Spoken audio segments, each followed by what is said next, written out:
Salut les amis et bienvenue sur Entre-Jeux Studio. Aujourd'hui, je vous propose d'étudier toutes les informations disponibles sur les cartes posture de combat. Toutes les unités de Star Wars Shatterpoint possèdent une carte posture de combat.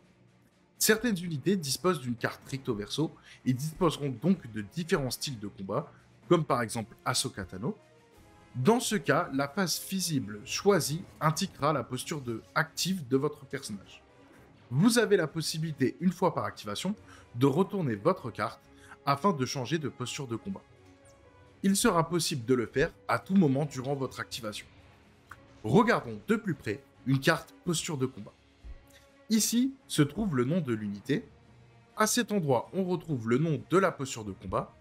Ici, nous avons les statistiques de corps à corps, symbolisées par deux sabres laser. En dessous, vous avez le nombre de dés d'attaque et de défense que l'unité dispose pour une attaque de corps à corps.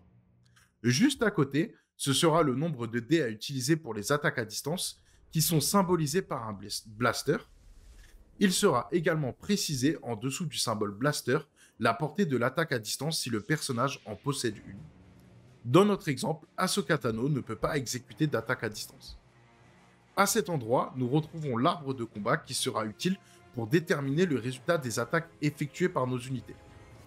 Je vous en dirai plus dans une prochaine vidéo dédiée aux attaques.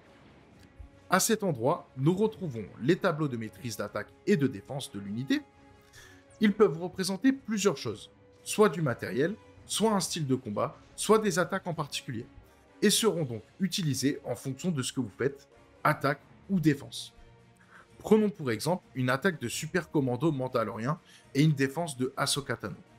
Le Super Commando obtient un critique, 3 touches et 2 échecs. Ahsoka obtient 2 blocages et 3 résultats de maîtrise de défense. Pour ces résultats de maîtrise, on applique donc la deuxième ligne de son tableau acrobatie. La ligne nous indique qu'elle va obtenir 2 blocages en plus, changer un critique du Super Commando Mandalorien en touche et qu'elle pourra, si elle le souhaite, effectuer un saut après la résolution de cette attaque. Ce qui nous donne, pour le Super Commando, 4 touches car Ahsoka a changé son critique en touche, et Ahsoka comptabilise 5 blocages, en comptant ceux de son jet et ceux du tableau de maîtrise. Comme Ahsoka dispose de plus de blocages que le Mandalorien possède de touches, cette attaque n'aura aucun effet sur elle. L'attaque étant résolue, elle peut utiliser l'effet saut obtenu dans son tableau de maîtrise acrobatie.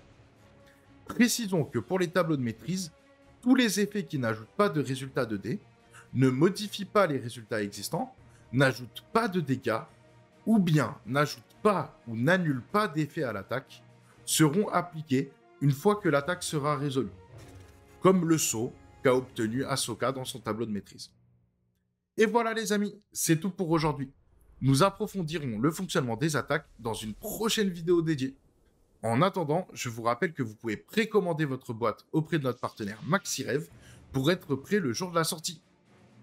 Vous pouvez aussi être accompagné par Guillaume de Apprendre la peinture sur figurine pour préparer ses figurines. Et moi, je vous dis à très bientôt et que la force soit avec vous.